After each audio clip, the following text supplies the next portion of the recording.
यह एक कामुक और सीधा खड़े होकर चलने वाला मेढ़ा था, जो रात को चोरी छिपे पूरे शहर की भेड़ों के बाड़ों में पहुंच जाता। भेड़ें उसे देखकर ऐसे डर जाती जैसे किसी राक्षस को देख लिया हो। सब भागना चाहती, लेकिन दरवाजा पहले से ही बंद होता। 3 घंटे बाद एक भेड़ लड़खड़ाते हुए बाहर निकली। चारों पैर कांप रहे थे और जमीन पर गिर पड़ी। हांफते हुए सांस ले रही थी, जैसे कोई बड़ा युद्ध झेल कर आई हो। भेड़ों की हैरान निगाहों के बीच वह मेढ़ा धीरे धीरे अंधेरे में गायब हो गया। 5 महीने बाद भेड़ें बारी बारी से बच्चों को जन्म देने लगी।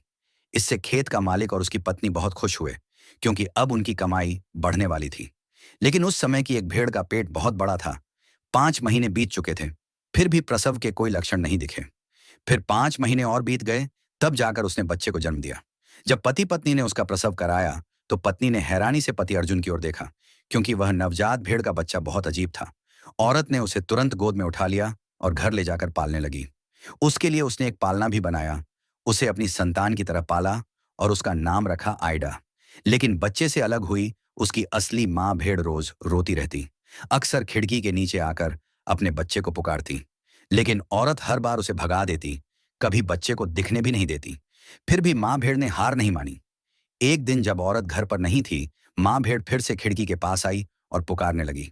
पति पत्नी घर लौटे तो देखा कि आइडा गायब है। वे तुरंत खोजने निकल पड़े। उनका घर वीरान पहाड़ी पर था, ऊपर से धुंध छाई हुई थी।